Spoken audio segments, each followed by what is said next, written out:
सेना ने केदार घाटी में रामबाड़ा और गौरीपुर के बीच करीब 1000 लोगों के फंसे होने की बात कही है, जिन्हें सुरक्षित निकालने के लिए रेस्क्यू ऑपरेशन शुरू कर दिया गया है। उत्तराखंड में 48 घंटों में फिर से बारिश की चेतावनी से सभी डरे हुए हैं। आज सुबह सुबह राजधानी देहरादून समेत कई हिस्सों में बारिश हुई। फिलहाल देहरादून में मौसम साफ हो गया है। नरेंद्र मोदी देहरादून में है। आज वो तबाही से प्रभावित इलाकों का जायजा लेंगे। देहरादून में हुई बारिश की वजह से मोदी के दौरे में देरी हो गई है। शुक्रवार को गुजरात के मुख्यमंत्री नरेंद्र मोदी अपने साथ एक हेलीकॉप्टर और एक विमान लेकर देहरादून पहुंचे, जहां उन्होंने गुजरात के श्रद्धालुओं की आपबीती सुनी। उसके बाद मोदी ने श्रद्धालुओं को अपने विमान से अहमदाबाद के लिए रवाना किया। उत्तराखंड के सीएम विजय बहुगुणा ने कहा है कि नरेंद्र मोदी को किसी भी प्रभावित इलाके में हेलीकॉप्टर उतारने की इजाजत नहीं मिलेगी। बहुगुणा ने कहा कि मोदी सिर्फ हवाई सर्वे कर सकते हैं। केंद्रीय गृहमंत्री सुशील कुमार शिंदे तबाही का जायजा लेने के लिए देहरादून पहुंच गए हैं। गृहमंत्री केदारनाथ समेत दूसरे प्रभावित इलाकों का हवाई सर्वे करेंगे। उत्तराखंड की भारी आपदा में जहां हजारों लोगों के मरने की बात कही जा रही है, वहीं उत्तराखंड के सीएम ने कहा है कि इस आपदा में अब तक 556 लोगों की मौत हो चुकी है। हरिद्वार में गंगा से 48 शव पुलिस को मिले हैं। शवों की तादाद को लेकर अलग अलग तरह के बयान आ रहे हैं। पहले एसएसपी ने कहा कि अभी तक 48 शव बरामद किए गए हैं, लेकिन बाद में डीएम का बयान आया कि 16 लाशें ही निकाली गई। कांग्रेस अध्यक्ष सोनिया गांधी ने अपने सांसदों और विधायकों से एक महीने की सैलरी उत्तराखंड रिलीफ ऑपरेशन में देने के लिए कहा है। साथ ही कांग्रेसी सांसदों से कहा गया है कि वो सांसद फंड से 10-10 लाख रुपए भी पीड़ितों के लिए दें।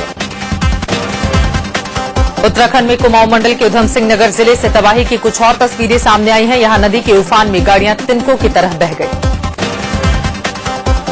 तबाही का सैलाब गुजरे हुए 6 दिन बीत गए हैं, लेकिन श्रीनगर में अभी भी लोग राहत की बात जोड़ रहे हैं। घरों में सड़कों पर मलबे का ढेर लगा है, जिनमें न जाने कितनी लाशें दबी हुई हैं। प्रशासन ने इंतजाम नाकाफी कर रखे हैं। आईटीबीपी चीफ अजय चड्ढा ने उम्मीद जताई है कि अगले 2 दिनों में उत्तराखंड में फंसे हुए लोगों को सुरक्षित निकालने का काम पूरा कर लिया जाएगा। उत्तराखंड में तबाही के शिकार हुए लोगों की मजबूरी को कुछ लोग भुनाने में लगे हैं। हेलीकॉप्टर के जरिए लोगों को बचाकर लाने की कीमत लगाई जा रही है। देहरादून में एक शख्स ने 20 लाख रुपए लेकर उसके परिवार को नहीं बचाने का आरोप लगाया। हेमकुंड साहिब की यात्रा से लौटे गाजियाबाद के एक परिवार ने संगीन आरोप लगाया है। उनका कहना है कि आपदा में फंसे मजबूर लोगों की बेबसी का फायदा उठाया जा रहा है।